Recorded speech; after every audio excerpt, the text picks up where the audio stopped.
This is a Headgum podcast.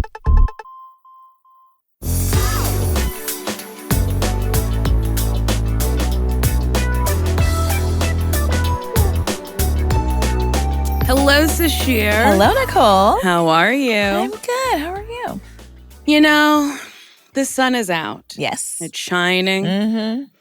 There's nothing bad in my house. Okay. Nothing bad in the life. I like I'm that. doing good. I'm doing great. I don't know. I was trying to figure out like a different, I'm good. That's great. But I want to say more things than I'm Oh, good.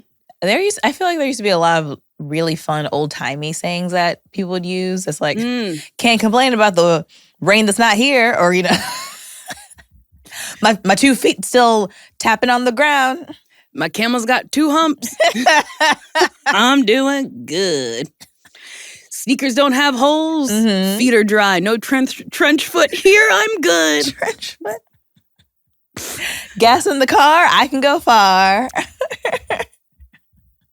That's good. Gas in the car. I can go far. Mm-hmm. Yeah.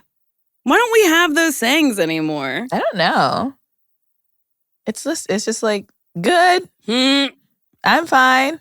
Whatever. I also saw a video that was like kind of a guide for people from other countries visiting America on phrases that, like, what phrases actually mean. So, like, saying, like, I'm good means fine, and saying I'm fine is bad. And how are you doing is not actually a question. No. It's just a greeting. Like, oh, yeah, how are you doing? Like, you don't actually answer it. Like, things like that Americans do. It is weird that we go, so how are you? And I've done this where I'm like, oh, hey, how are you? And they're like, good. And I'm like, oh, I didn't want to answer. No, I don't want to talk to you. I was just... But now when I see people and I actually don't care about how they're doing, I'm like, hi, good to see you. Yes. So if you ever hear me say, hi, good to see you, it means I don't give a shit about you. Oh, no. Don't reveal that. Don't reveal your truth.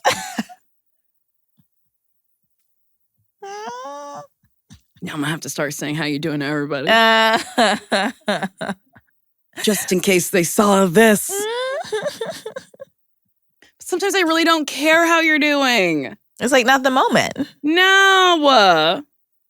Yeah, we're having like an in-depth, like we're having dinner or something. Yes. Do tell me how you're doing. But this is like a passing. I just walked in. If we're having cocktails, past hors d'oeuvres, that's not the time. Not the time. Not the time. I'm trying to figure out what's coming out that door next. I can't even focus on what you're saying. No. Are there sliders here? Yeah, I'm mostly looking at the door.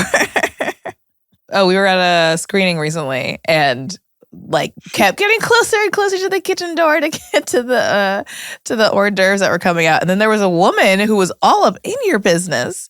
She was so wild in a way that I was like, okay, we have to go. We just actually can't be here anymore. Because once, I think it's just because I have like a round, friendly face. And even like my resting face is kind of just like, sure, please talk to me. So like once those people start talking, it's like, well, that's when I know I need to leave. Yeah, because then more will come. Yes. They'll all find me. They're like, she wants to hear how I'm doing. And I'm like, I can assure you, I don't. But at one point, I can't remember what she says, but I was like, they're French fries? And she's like, no, I'm asking you if they're good. Crunch, crunch, crunch. I was like, oh my God. Yeah, she was like, what's this? And she like pointed her finger in your cup. Like inside. I was like, whoa. And she was so familiar with you. I was like, I knew she didn't know you. But she was so familiar that I was like, you guys must have met at some point. Never before in my whole life. I don't know that woman, Maury. I do not know her. It was, people do that to me all the time. That's really where I'm like, I think I've been in conversations with someone being incredibly familiar. And then I'm like, I must have met them at some point. And then they'll be really close touching me being like, it's so nice to meet you. And I'm like, okay, I don't know you. Yeah. Why are you on me like this? Yeah. I was at a show and this girl was like talking to other people I knew. So I thought maybe we had met or maybe common friends. And so she was like, hi. And I was like, hi. And I gave her a hug and we were like chatting. And then at some point I was like, I do not know this person at all. And she acknowledged that too. She's like, it's so great to meet you. And I was like, oh, yeah. Okay, I don't know you. And then I couldn't figure out how to get out of the conversation. Yeah. And then someone else came and I was like, I'm just going to go over here. And then I left them with that person. She was nice, but I was like, I don't want to be here anymore. Yeah. Sometimes I don't have the bandwidth to like get to know somebody. Mm-hmm. And then sometimes I will lock in and be like, it's now getting to know you time. Mm-hmm. Let's do this. It really varies. Sometimes I am like, hey, stranger, tell me your whole life. We're going to be best friends for this hour. For this hour, we're besties. And then sometimes I'm like, there's so many people over there that I know. Yeah, I'd rather be over there. That if I want to go on autopilot, they'll hee ha ha, and I can nod my head for a little bit. Yeah. That's what, because when you're talking to somebody you don't know, you have to lock in and you have to listen. Yeah. Friends. The attention's gone. Yeah. You can leave and come when you want. I've been in many a conversation, been like, I'm so sorry. I tapped out. What were you saying again? Mm-hmm. And everyone's like, yeah, girl, whatever. It's fine. But with a stranger, you can't say, I wasn't listening. I wasn't listening to you. You're the only one talking and I wasn't even here. Yeah. The lights were off.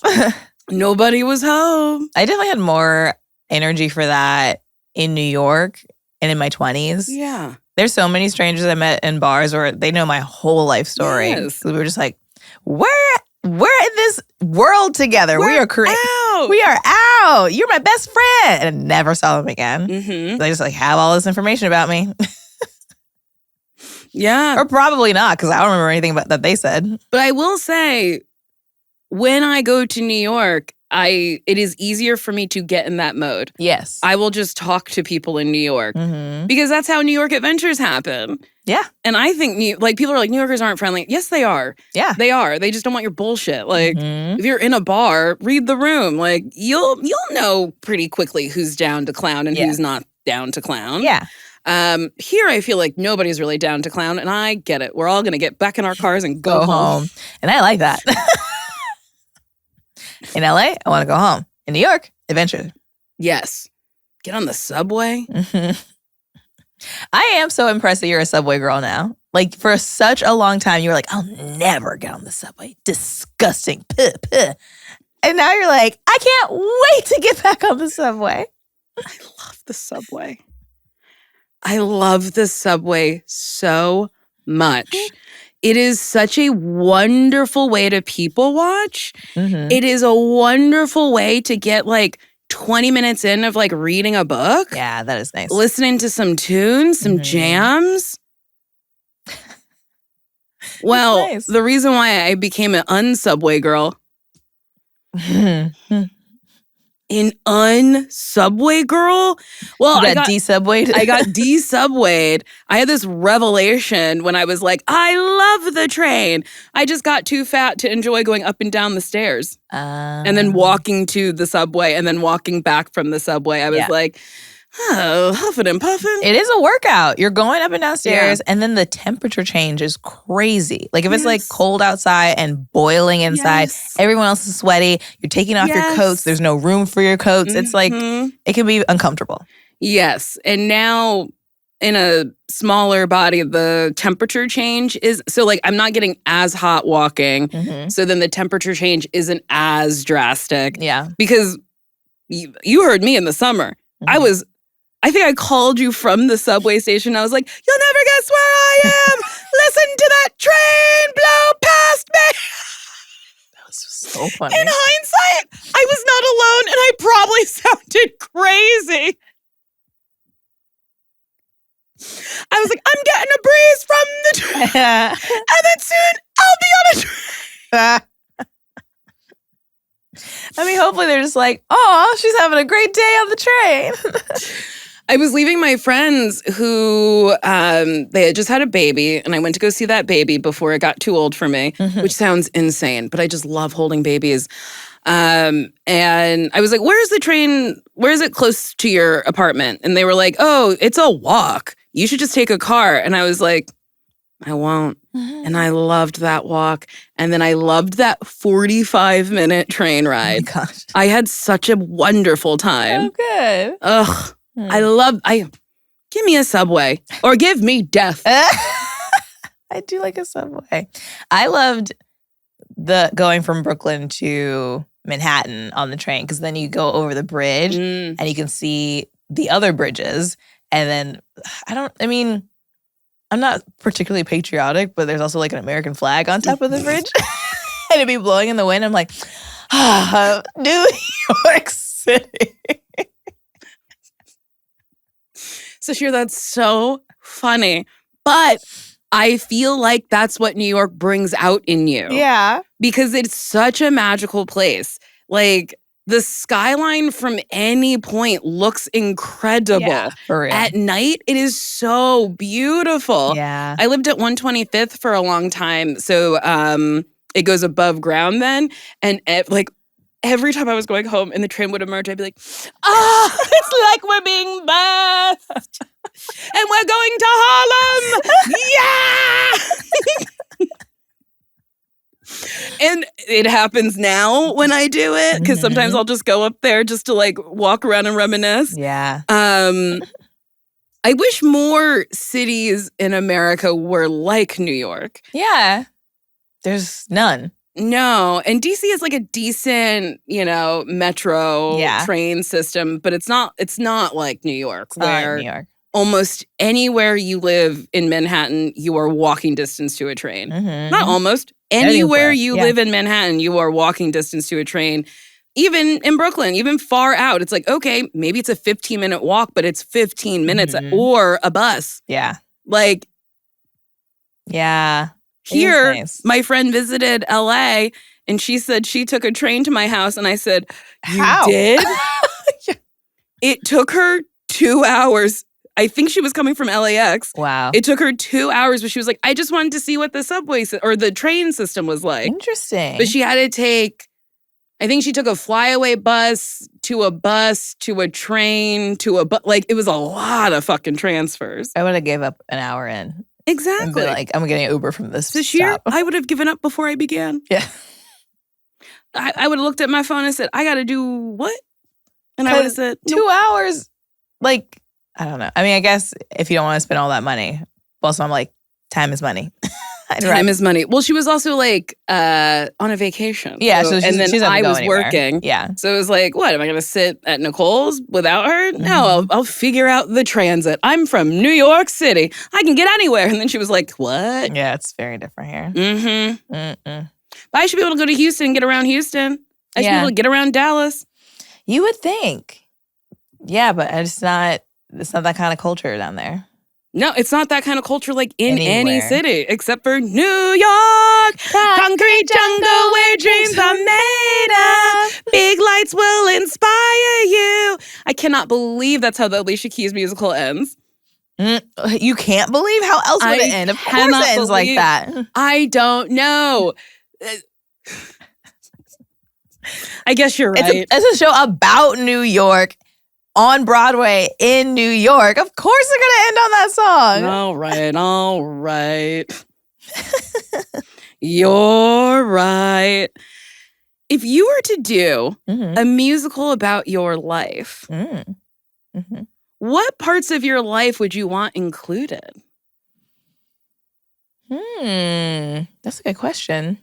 Okay, there has to be something from my childhood, which would be maybe there'd be like a montage of me moving from different places. Ooh, okay. And it's like, gotta go to Kentucky, gotta go to Virginia. Now we're in Texas. Yeehaw!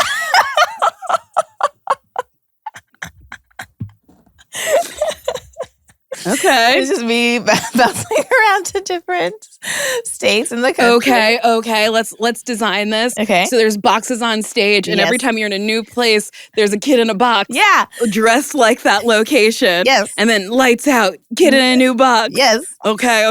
Yeah. It's also funny because, like, I can't think of all the distinct things of each state. Like, Texas is pretty easy. Yeehaw! Then there's Kentucky. Yeehaw! The Derby. Oh, yeah. Maybe there's horses. Nay! Okay. Virginia. The Declaration of Independence. Great. Yeah, you're wearing a white wig, Sure, a hat, sure. and scrolls. Absolutely. And California. Surf's Up. Surf's Up, dude.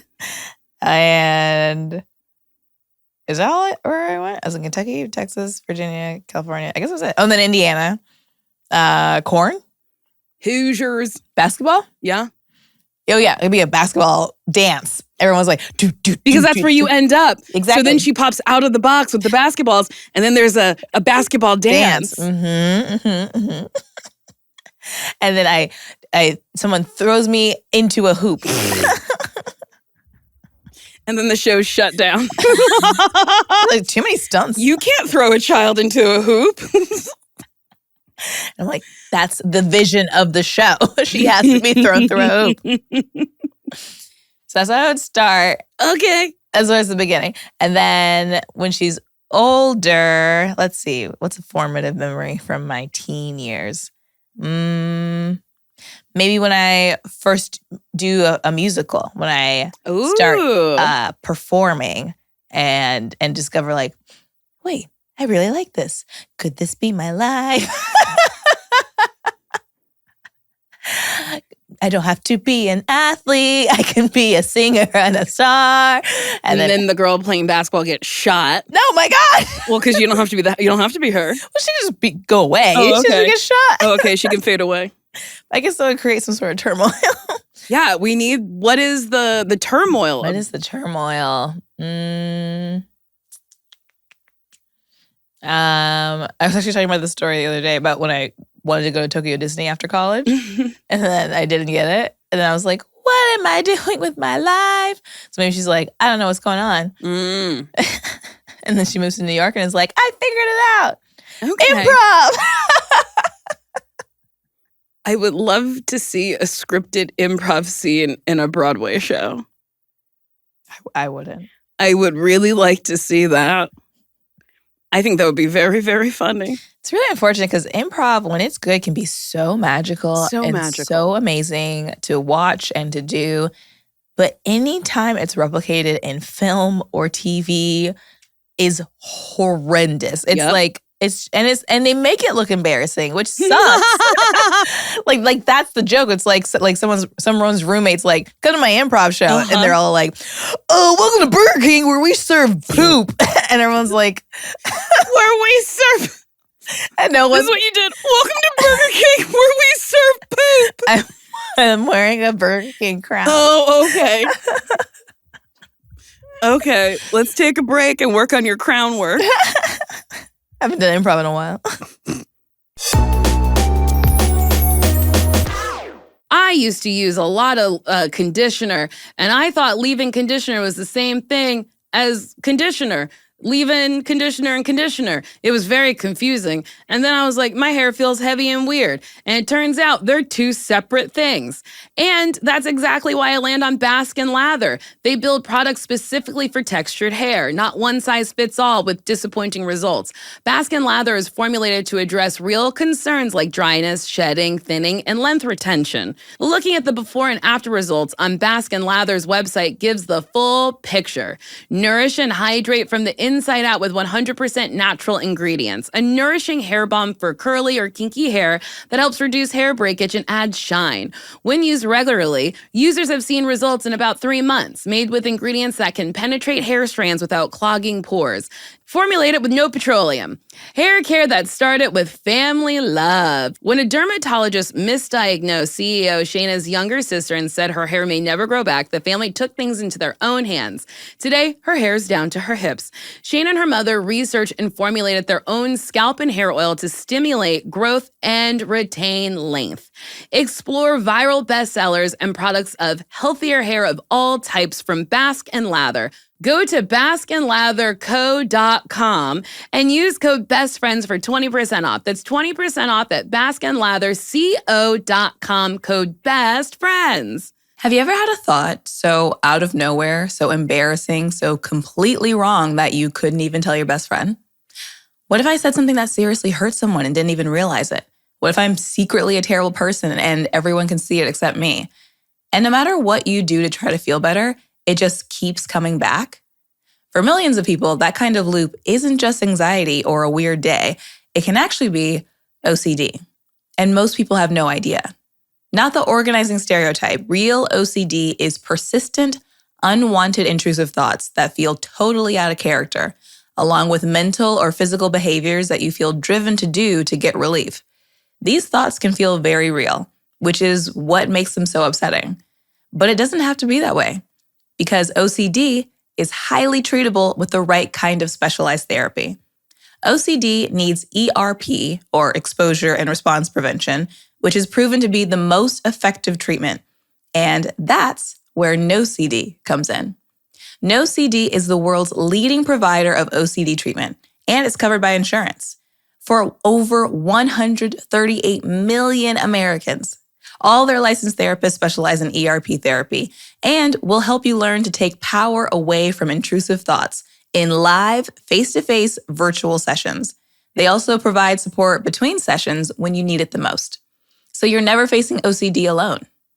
If any of this sounds familiar, visit nocd.com to book a free 15-minute call.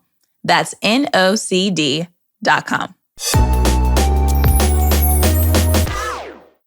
No, but you're absolutely right. I have seen so many magical shows, and I've been a part of magical shows. I've also been a part of like magical shows and then seen the footage from the show, and I'm like, it is funny, but it was not as funny as it was in the moment. Because in the moment, it's like, we're making this up. Yeah. But when you watch it on film, it's like, well, we could have punched that up. But it's also like, in the moment. But also like, something about watching it in the room feels electric, even for the audience, because they know what's happening. Yes. But when you watch it recorded and played back to you, you're like, I guess it was funny. Sure. Yeah. Yeah. I've been served on I've been served. You've been served. On Instagram. It's like, so there's a back line. I guess this is a short form game. I don't know. We do long form improv. Oh yeah, that's us. The artsy version. The artsy version. The one that is good. I don't know. Short form's a lot of games. And I think this is a short form troupe where there's a back line and somebody will call out what they need to do. It'll be like, world's worst doctor. And then, have I sent this to you? I don't know. And then one at a time, people will step out and say like a line as the world's worst doctor. It'll be like, oh no, nurse, I lost my scalpel in the patient. That is Wait, that funny. one was funny. Theirs aren't as good. I don't want to say that. I don't want to shit on them. But it keeps getting served to me. I guess the algorithm's like, you love improv, you fucking nerd. Well, if you keep watching, it's going to be like, you must love it. Yeah, I really like them. Yeah. And I think they're doing a show coming up. And I was like, should we go? Should I fly to where they are and go see this improv troupe? That's funny. That I saw on the internet. They'll be just as good. Also, something that was served to me today. I had a big old shit and I was just on my phone. This woman was like, I'm at Ross. Ross is having a clearance sale. She got sneakers for 49 cents. Whoa. She got like kid sneakers, but then adult sneakers for like $2.99. Huh. And then I was like, is Ross going out of business? I don't know, but I was like, how much is anything? Yeah, why the numbers seem arbitrary. Yes. Like if you can sell it for 49 cents, why are you selling? Why did it start at like 200 or something? Yes. Yeah. That's weird. And then I was like, if you can get new stuff for 49 cents, the thrift stores are very overpriced. Oh, absolutely. But then everything we already need is already made. I really got into a spiral Sounds of like it. So you could get sneakers for 49 cents. You can go to a thrift store and get the same sneakers probably for like $25. Everything we need is already made, but then companies are just going to keep making new things. we will become WALL-E. We're gonna live on trash, Oh, and then we're gonna have absolutely. little roller coasters zooming us around. I gotta rewatch WALL-E. Is that what happens in it? Not kind of, yeah. It's like a trash planet, and then everyone gets on a cruise ship and flies to space, and they do that so that the robots that they made can clean up Earth. But then I forget for some reason there's an issue why that stopped happening, and so now humans are just like orbiting the Earth on this cruise ship in their little wheelchairs. Wow. Oh, because I think WALL-E has to look for evidence of life being able to be lived on Earth. Oh. And then when he finds a little plant, he's like, humans can come back now. I gotta rewatch WALL-E. It's a really good movie. I remember being like boo-hoo-hooing. Oh, yeah. They'll do that to you. Wait, what's your musical? Tell me. Sing it. Say it. Okay. Say it loud, say it proud. Say it loud, say it proud. Okay. I guess we can start off at me as a little kid Mhm. in little underwear Mhm. and a little white tank top with a little karaoke machine where I'm singing Tina Turner. Because my parents used to call me Tina because I would just scream, and then they got me a karaoke machine to scream into. Correct. Which, in hindsight, I was like, that's a crazy thing that they did. But fun that they supported my loudness and said, be louder. Yeah, that's nice. So I guess we could start there. And Mhm. then let's see, what Tina song? Simply the Best. Yeah, definitely. And then we'll go to school where all the teachers are mean to me. Oh, no. And then I'll go, it's a hard not life for me. It's a hard not life for me. That's why you can use the song, because I changed it enough. It's called an adaptation. Oh. Get on board, sister. I see. And then we'll go to high school where I cycle through shot put and then the plays. And then tragically, Mummy dies. Tragic. End of Act 1. Damn. Beginning of Act 2, she's in acting school. Nice. Daddy dies. Oh, More tragedy pretty hits. quick. Yeah. And then the rest of Act 2 is how I triumph even though my parents are dead. okay. It's a Great. pretty good musical. It's a pretty good musical. Okay. Yeah. It's got wins, Mm-hmm. highs, lows, Mhm. losses. It's got it all. All of it. Mean teachers. I got my own Miss Trunchbulls. Boo. We gotta hate somebody. Yeah. Mm-hmm. Sometimes I wonder what happened to Roald Dahl Did something happen to him? as a child or something. I don't know. He wrote Oh. Matilda Oh, I see. with Miss Trunchbull. Yeah. Willy Wonka. Children are being murdered. Uh-huh. Apparently, the sequel to Willy Wonka, I believe it's called The Glass Elevator, and I think it's like so racist or misogynist or something that like that's why it hasn't been adapted and it's not that good. Oh, no. Then you have the Twits where there's like an evil family. I think they're trying to like do something to kids, kill them or something. Oh, God. Right? Roald Dahl's books are dark. The witches. Yeah. I wonder what happened. Like, do we think it's like he dislikes kids or something happened to him as a kid? Or maybe he thought people didn't like him when he was a kid. I don't know. I'm like, maybe he's writing from experience. Maybe he had a teacher who was so mean to him and he wanted to escape her by using his mind. Mm-hmm. And that's why Maybe. he wrote Matilda. Yeah. Maybe there was children who wouldn't let him have sweets. Mm-hmm. So he killed them off in Willy Wonka. Maybe there was three aunts that he had Mm-hmm. that felt like witches. So he wrote The Witches. Maybe. Maybe his dad was so large that he wrote the BFG. Did you find anything about his childhood or his life? Yeah. So he's had some public anti-Semitic remarks. Oh, shit. Uh-oh. General portrayal of women as either nurturing or evil. And you're right about the Charlie and the Chocolate Factory sequel. There was a lot of racist. I remember, I think it was 4th grade because that's when I read a lot of Roald Dahl. And I remember starting the glass elevator and being like, whoa, this is not for me. But I simply couldn't remember what it was about. Yeah. I just remember starting it and going, no. Mm-mm. Mm-mm. Do you think it was like racism against the Oompa Loompas? No, Sasheer. I don't. No, but they. Why not? They're already slaves. Fair, but I think it was like global racism, not racism within the world he created. No, it was a good question.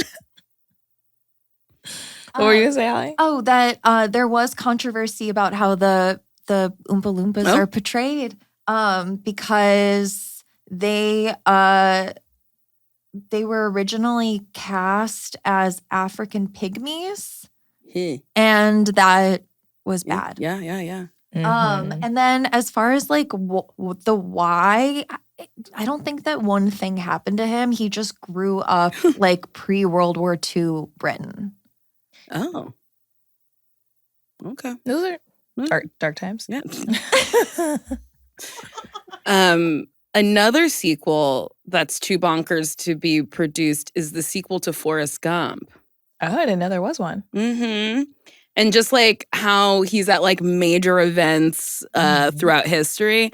I believe he was at 9/11. And I can't remember the other stuff that he was involved with. But yeah, it was like too wackadoo. Do you mind looking that up? Yeah. Yeah, it's like we're not so removed from that. Yeah, we won't be doing that. Mm-hmm. Wait, what should I start? The sequel to Forrest Gump. I mean, Forrest Gump, the first one was It couldn't bonkers. get made today. No. People were like, what are you talking about? Okay. Forrest Gump 2 was never made because the creators felt the original story had a complete conclusion. Although a script was developed in 2001, it became irrelevant after 9/11 because the intended plot felt too dark and Tom Hanks and Robert Zemeckis lost interest. But is there a book that's a sequel to Forrest Gump? Yes. Gump & Co. It came out in 1995.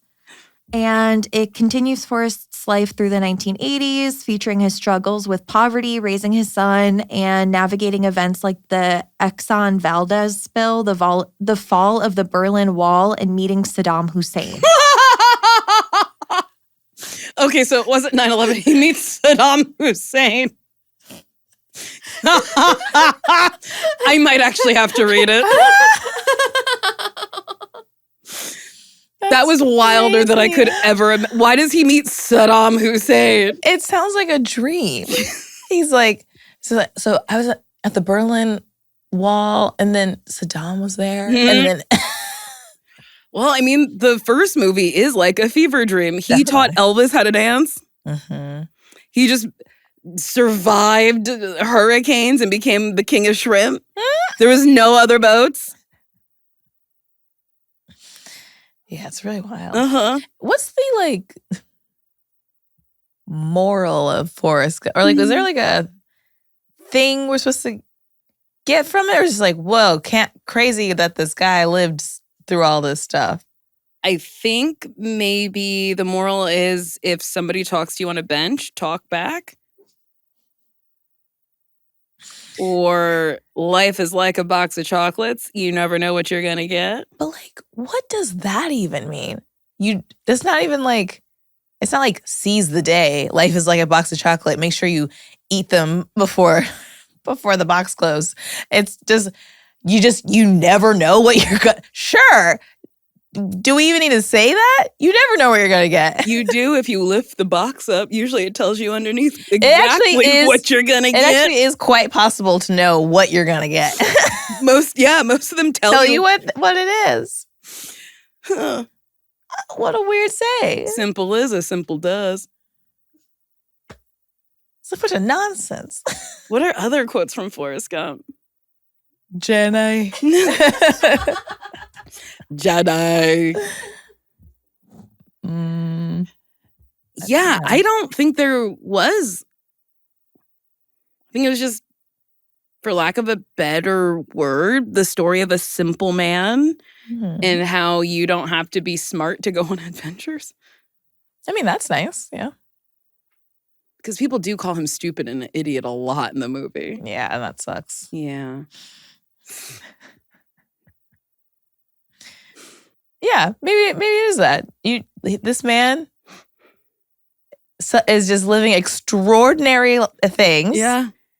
And can you believe it? I mean, he started a cult because he was like, I just went running. That's right. Everyone's like, why are you running? He's like, I just felt like running. And then he created the smiley face t-shirt. Insane. Did Tom Hanks win an award for this movie? Probably, but I don't remember. I don't know.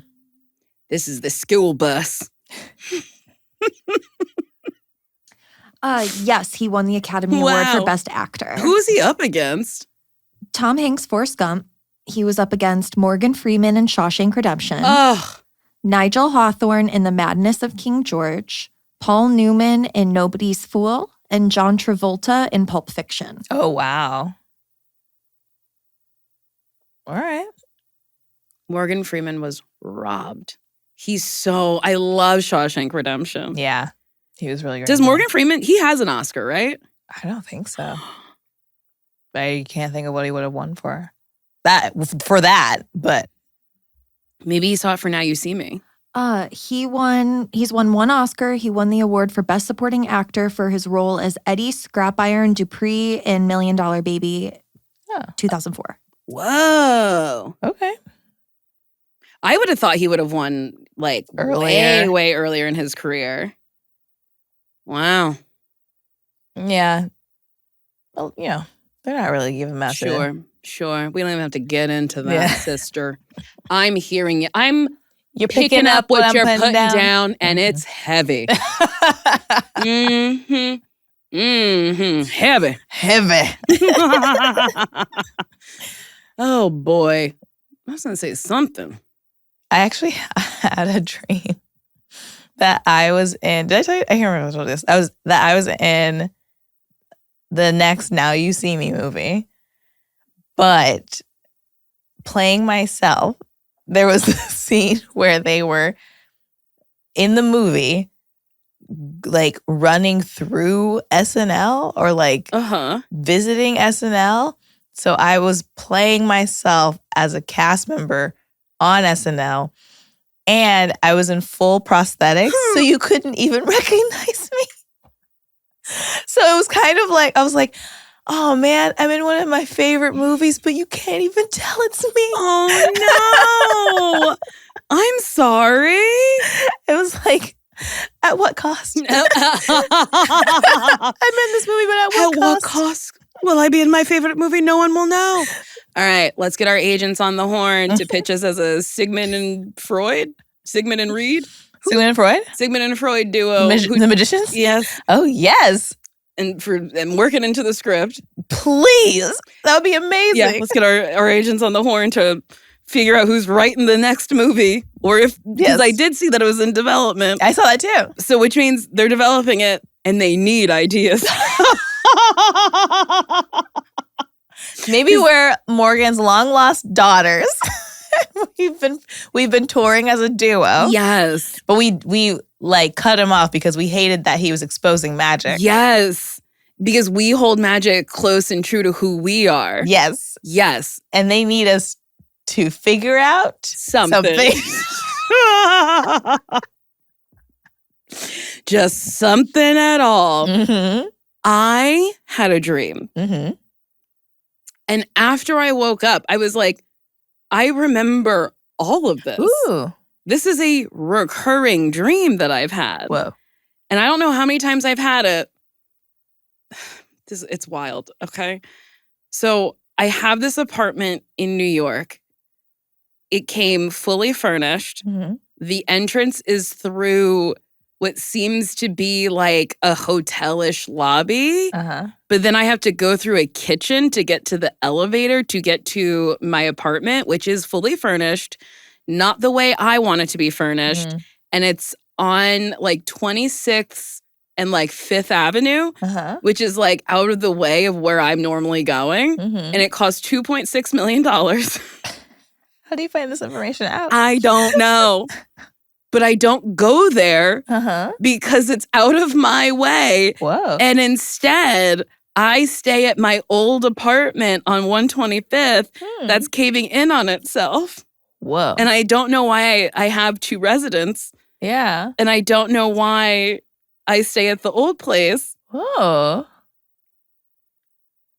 And do you like being at the old place, even though it's caving in?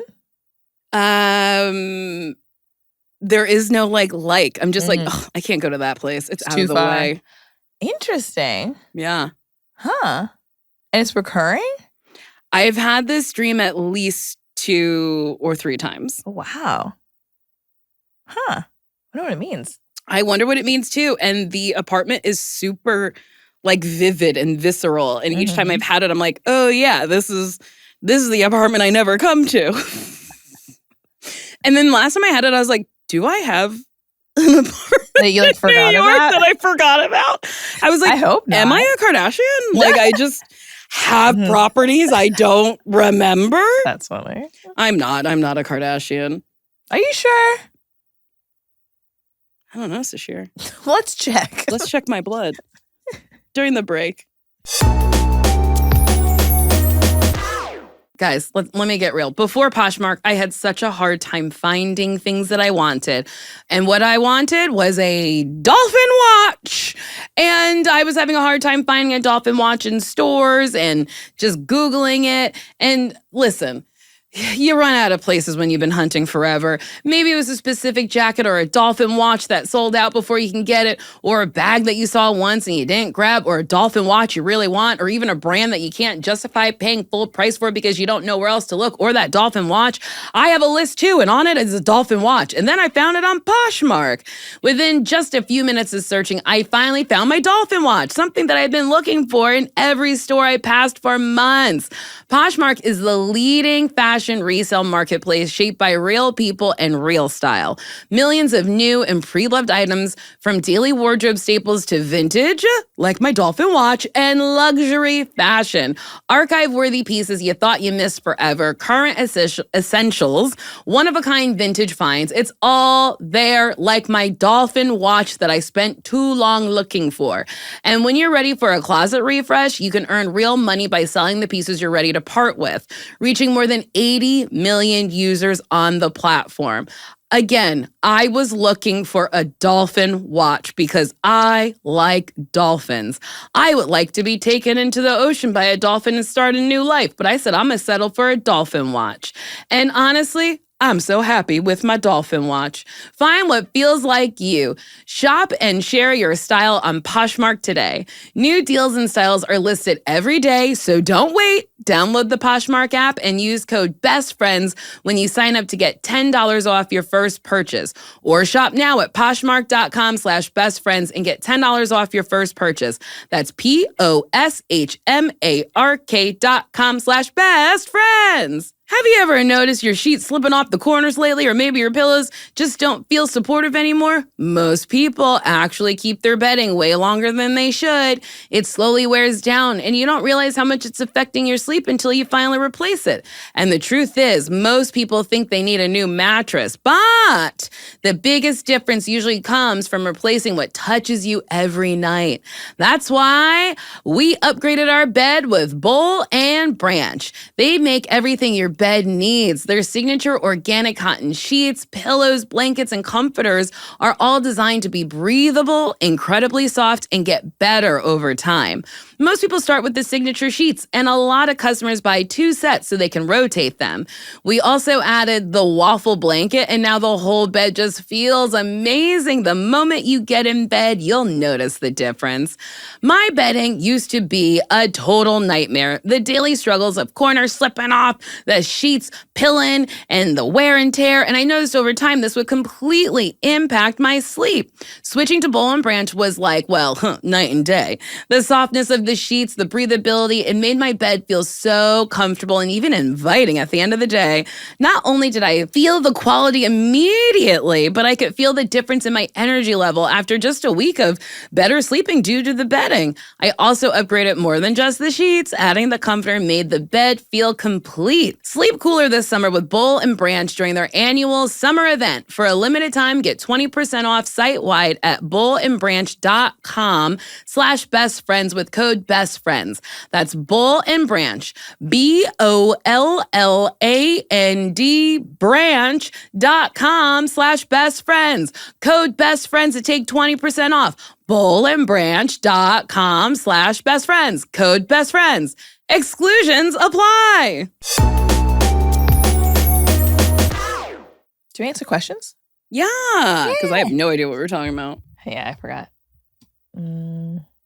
Hi, Nicole and Sasheer. I have a friendship query that I was hoping you might have some insight into. It's a long and pretty messy story, but I will try to summarize as best as I can. Over 2 years ago, I became friends with a new girl at work. We got closer and closer, and I learned quite a bit into this that she had a boyfriend the whole time. Eventually, we did have a talk about how we had feelings for each other, but how nothing could happen. She has mad attachment issues and is very aware of these thanks to psychotherapy, but is still very messy with relationships, romantic and platonic. In our friendship, she would push boundaries a lot and set rules she couldn't keep. E.g., us talking less. We continue to get closer emotionally, something which was a bit of a battle as I've always been very closed off from other people and my own emotions. Eventually, we got together a while after she and her boyfriend broke up, but she made it clear that she couldn't commit to a relationship. She knows herself very well and knew that she would end up pushing me away. We also live in different cities and she's very busy. Nevertheless, my shocking lack of self-esteem meant that I went along with things just to make her happy and for myself to feel loved for once. Obviously, after a few months, she pushed me away more and more over time, and I ended up very hurt. I broke things off when she said that we should probably end things soon. It was always the plan to be friends afterwards, and what hurt me even more is how much of a weirdo she was acting. She stopped acting interested in me and my life, stopped knowing how to talk to me essentially, but still calling me multiple times a day and was just talking about everything in her life. One thing we were always good at was communicating, but she stopped talking to me about how she thought we should be now, that we were just good friends, and her guilt about how things went was affecting how she treated me.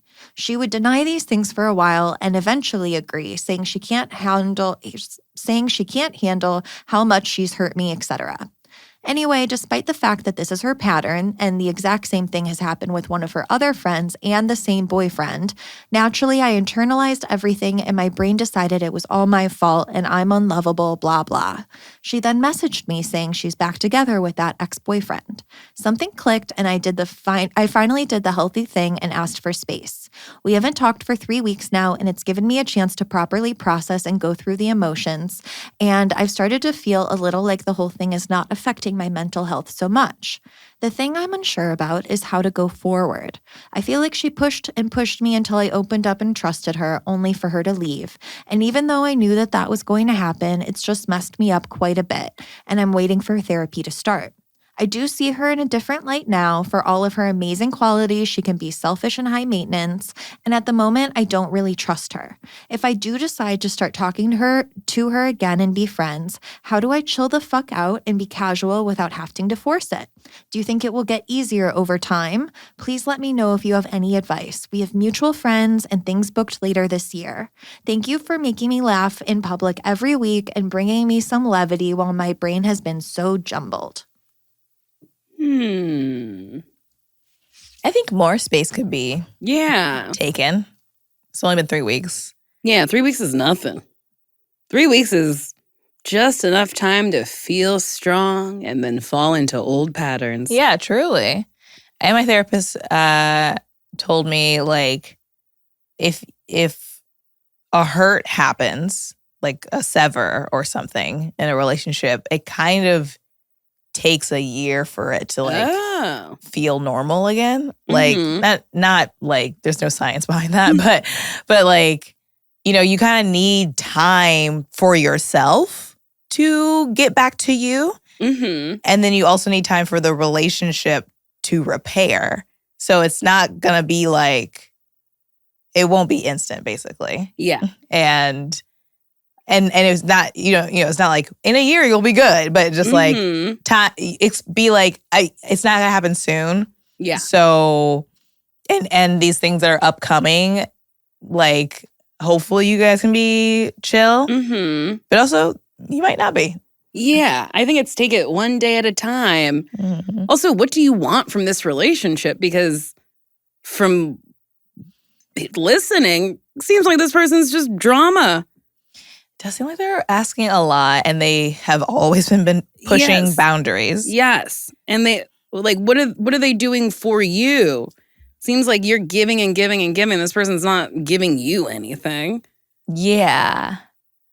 That's a really good question. Like, yeah, what do you want from this friendship? Yeah.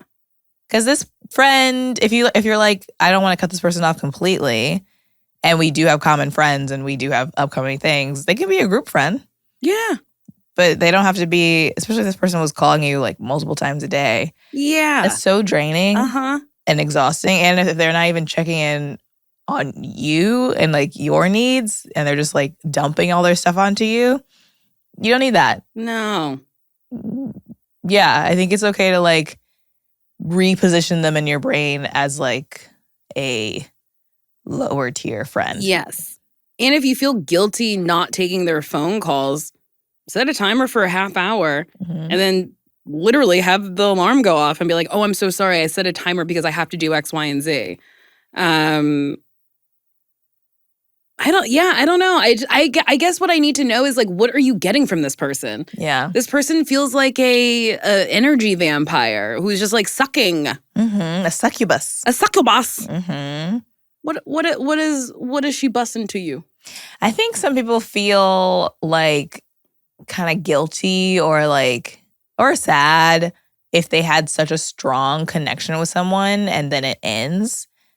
But it's also okay for it to end. That's not a bad thing. It's like... But also somebody who's sucking your energy will be fine because they'll find somebody else to suck the energy out. They're doing it to their boyfriend right now. They don't need you. Yeah. I dated someone who's an energy sucker and I would worry about him all the time. Then I was like, wait, if he did it to me, he's doing it to somebody else. I don't have to worry. He's an adult. Yeah. He can take care of it. He will find somebody else and ruin their life. I don't have to worry about him ruining others' lives and his own. He's doing it. He's doing it. It's not your business. Yeah. Solved. This one is called Ah. Oh, no. Uh-oh. Are they on a roller coaster? I'm typing this on a roller coaster. Hello, queens. First time emailer here. I have a situation on my hands. So my friend group has always been very, and I mean very limited. It used to only be me and my soul bestie, Dylan. Then my other soul bestie, we call him Orange because he's a redhead, joined the main friend group and I kind of clinged on to him. He helps me with emotional and other stuff and vice versa. The real issue is my acquaintance/friend, I guess, Jacob. He is the most stubborn and stupid person I have ever known. Keep in mind, all four of us are 16 to 17. I'm 16. For example, he has never, and I mean never, listens to instructions and just goofs off at random ass times, especially when we're playing a cozy game. Another thing that pisses me off is that he makes suicide jokes while he knows that me and Orange and possibly Dylan as well, IDK, have a history of suicidal thoughts. Also, he may or may not have texted in our group chat the strangest things in German. Don't ask. So I want to ask, should I, as the leader of the group, talk with the others and have a 3-on-1 with Jacob or keep it inside my head? Help me for the love of God. Thanks, Nicole and Sasheer. Oh. What's a cozy game? I don't know what a cozy game Cozy is. game is like one that's not scary and not high action, but you can kind of play for a long time and it's just soothing. Like farm management games, those are like cozy games. Okay. Or like there's a little town and you have to go get seashells, like stuff like that. Oh. Okay. That's nice. It's really funny. It's not funny. I don't want to laugh at them, but it's like you're 16 and you guys attracted a weirdo, and now you're like, oh, we made a mistake. He doesn't listen to instructions. He's mean, he's stubborn. Yeah. And as a kid, I do think it's tough to be the kid who's like, hey, get it together. Listen up. Did you not hear the instruction? Yeah. But I do think with like the suicide stuff, I do think it's well within your means to go, hey, we just don't joke about that. That's just like not okay. And I don't like, it's on you to like remember that, but it's really not okay. Yeah. We just, no. Yeah. I think also, on that note, I mean, hopefully Jacob's not making those jokes because he knows you guys have had those thoughts. It's possible he, like in that moment, he forgot. Yes. Like, and I know that seems like, why would he forget? But like sometimes people just like are joking and they're in a mode and they're not even thinking about like the people in front of them. So it's possible he's not doing it at you. He's just saying, maybe he would say that to other people too, but is forgetting, I should be sensitive about this in this group. And I think you should talk to him, and I think a one-on-one would be better than like the three of you talking to him, because you don't want him to feel attacked. And I think in a group setting, it's easier for someone to be defensive. Yes. And it's easy for three people to pile on one person, and then that one person feels like shit. Yeah. And then they can't listen anymore. And they're like, I guess I suck. But if you're having a one-on-one, it's like, hey, I'm bringing this up because I want us to all like have a good time when we're hanging out together. And, you know, the inappropriate jokes are really like harmful to us. And if you care about us, I would hope that you wouldn't do that. Also, we really need you to listen to instructions when we're playing these cozy games. You're not making it cozy, dude. You're not making it. We're playing cozy games on purpose. You're making them real stressful. And then him sending German texts, I honestly think you can just respond with, hey, are you trying to tell us something? Like, maybe, I don't know. Yeah. Maybe he's not trying to be weird for weird's sake. Like, maybe he's trying to share something with you. I don't know. Yeah, I don't know. But, like, you can't be like, hey, man, suicide jokes, not listening to instructions, and you're just, like, weird texting. Like, I think you gotta just, like, let that one roll off your back. Yeah. Well, some things can be, like, brought up in a joking manner. That doesn't have to be, like, a serious, like, I don't, like, these weird things are strange to us. Like, just be like, what is that? You know we don't read German. What is that? Yeah. Do you want us to translate it? Yeah. What are you doing? Yeah, I think responding in the moment, joking is best for that. It's really funny. But I want to know what German he's sending. And why? He sounds funny. He sounds very funny. I'll be his friend. We won't listen during cozy games. We'll talk about walking into traffic every day. Solved. Another? Mm-hmm. Hi, Nicole and Sasheer. Maybe even the creamy sisters, if that's how you're dressed today. Never again. I, she, her, love the pod and have been a faithful listener since day one. It's such a bright spot in my week to hear other Black women's joy. I hope that you may be able to help with my situation.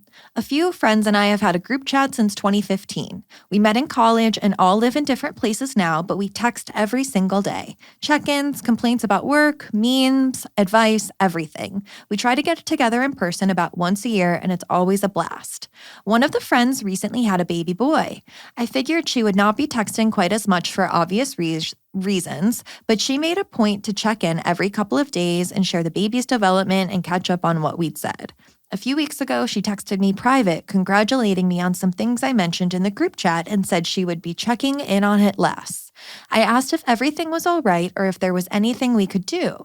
She said having a baby that learns all of his emotions from her has made her think about what she reads and reacts to, and the complaining in the chat gets to be too much. She also mentioned specific grievances with a couple of the members of the group chat and how negative they are. So she said she would be stepping back, which is a totally healthy and respectable boundary. The issue is, I'm pretty sure I'm the only one who knows this part of why she isn't texting anymore. It's not my place to mention her reasons to the others, but the group chat winding down without her is such a hard thing for me to cope with. It's one of my main support systems and sources of joy. I have friends here in my city, but none as close as the people in the group chat.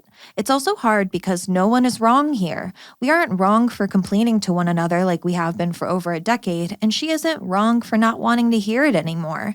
A smaller group chat without her seems weird because she was such an integral part of keeping it alive. Her personality is very similar to mine, so I relate to her a lot, and I don't want to make it seem like you don't like us anymore, so we're taking our toys and leaving. I do still text her privately sometimes, but I liked the safety of the group chat more since she's a very busy parent now. When I text her directly, I think she feels she has to respond, but in the group chat, she could either respond or not since the conversation is for everyone, if that makes any sense. I really, really miss this aspect of our friendship. Any advice on how to either repair my group chat or move on with the new normal?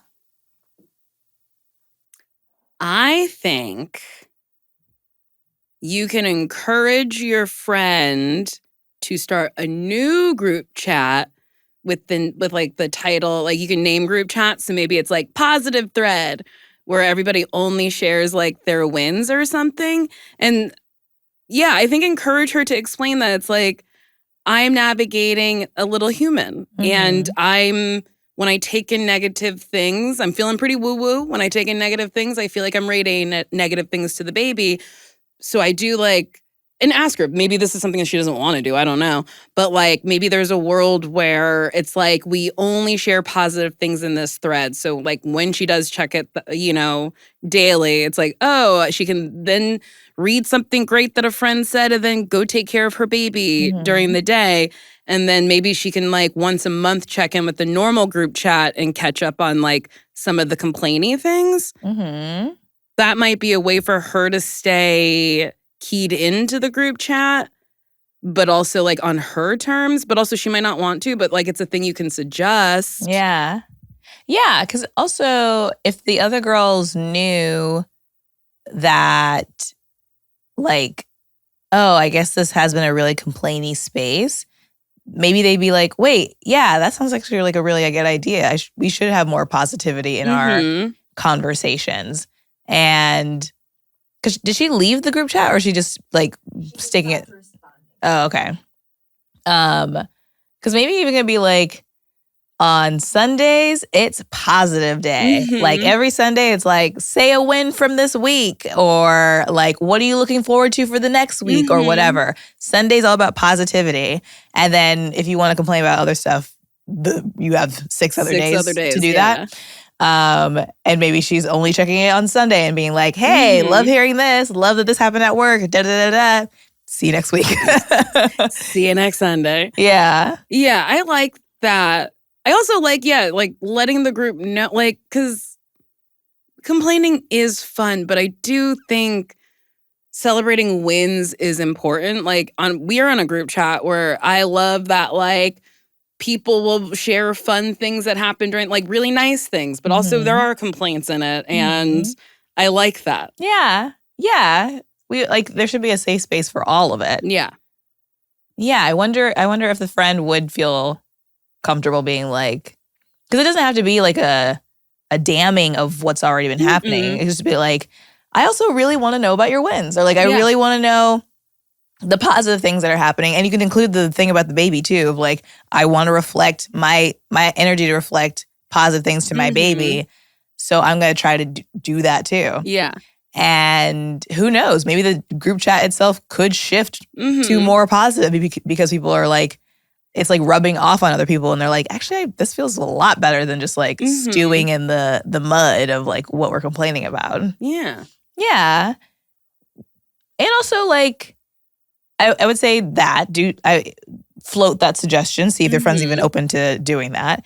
And also, it is okay for this to be the new normal too. Like you can keep having conversations individually with a friend and have conversations in the group chat.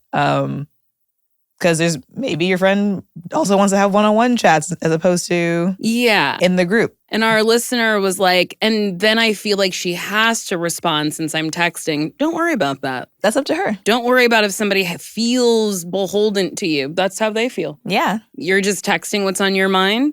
Hopefully they'll respond. If they don't, they have a baby. So I think it's just like, continue. Continue life. Continue life. Yeah. Dancing through life. Dancing through sunset. What's that from? Wicked. It is.